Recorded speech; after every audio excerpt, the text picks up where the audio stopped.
It's Isaac Wade, Dr. Pharmacy, and welcome to part 2 of my video series on type 2 diabetes.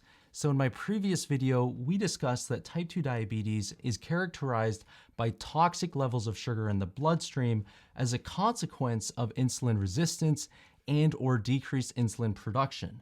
We talked about the fact that complications from diabetes included amputations, blindness, heart disease, peripheral nerve damage, and kidney disease, but we didn't talk about any ways of treating or preventing type 2 diabetes from occurring. So the great thing about type 2 diabetes is that this disease is largely preventable. So in this video, let's take a look at evidence-based ways of preventing type 2 diabetes. So we've got two different ways of doing this. The first one are lifestyle changes, including diet and exercise, and the second one are medications, specifically the medication metformin. Lifestyle changes. There are two big studies that took a look at the impact of lifestyle changes on type 2 diabetes prevention, these studies being the Diabetes Prevention Program and also the Finnish Diabetes Prevention Study. What these two studies found was that diet and exercise resulting in a 5% reduction in body weight reduced the incidence of type 2 diabetes by 60%.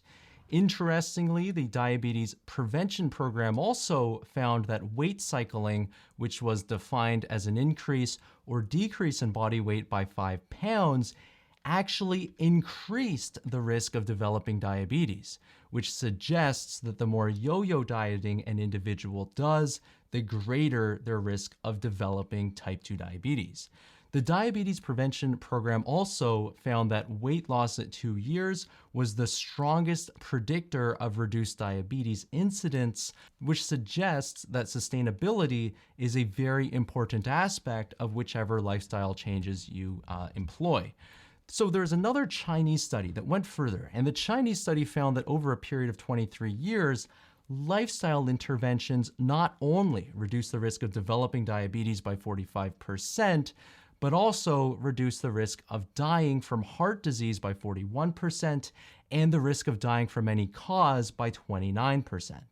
So now that we know that lifestyle is such an important aspect of diabetes prevention, what specific lifestyle interventions should you be taking a close look at? So we've got two different aspects here. The first one being diet. And in these studies, it looked like the diets that participants were given included lots of whole grains, fruits, vegetables, nuts, legumes, olive oils, and white meat, and reduced intake of alcohol, red and processed meat, and sugar-sweetened beverages. It also looked like the specific diets that they gave participants were the Mediterranean diet, the DASH diet, and the alternate healthy eating index. I'm not saying here that these are the only diets to consider, but when it comes to preventing type 2 diabetes, these diets have the best scientific evidence. So now that we've talked about diet, let's turn and let's take a look at exercise. Exercise is obviously very important for preventing type 2 diabetes, and it looks like the more exercise you do, the more prevention you're going to get. However, there are diminishing returns, and you generally get the most bang for your buck doing about 150 minutes per week of moderate intensity exercise. This could include speed walking, jogging, swimming, hiking, biking, etc.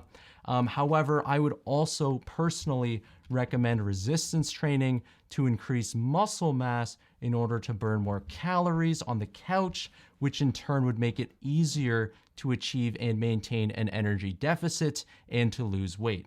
So now that we've talked about diet and exercise, let's take a look at drugs. There are a couple different classes of medications that have been demonstrated to reduce diabetes incidence, but the medication with the best evidence is metformin.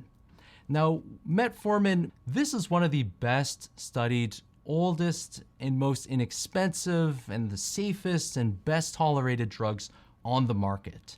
And basically, what was observed in the Diabetes Prevention Program was a 31% reduction in diabetes in individuals that took metformin versus those that took a placebo.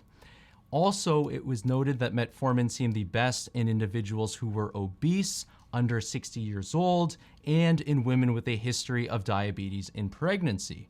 Now, it's important to note that metformin does not have a Health Canada approved indication for preventing diabetes, which means that this medication is a little bit more nuanced. It would definitely be something that would be good to talk to your doctor about before you consider taking this medication for preventing diabetes. So that's all I have to talk about. To sum up this video, if you're looking to reduce your chances of developing diabetes, diet and exercise resulting in a sustained 5% loss in body weight is the way to go. And you can also consider metformin if you're someone who is obese and under 60 years old, or if you're someone who has a history of diabetes in pregnancy. Although metformin is a prescription drug, it doesn't have an indication for this condition, so it would be really good to talk to your healthcare provider about this. So that's all I have to talk about today. Thank you very much for watching. Appreciate it very much. And of course, if you're looking for high quality pharmacy services in the Greater Toronto Area, visit Surrey Victoria Park Pharmacy. We're currently offering PCR testing and rapid antigen testing for travel on a walk-in basis. We also do COVID vaccines. We also do prescriptions, as well as compliance packaging, of course. Thank you again for watching, and I'll see you in the next video.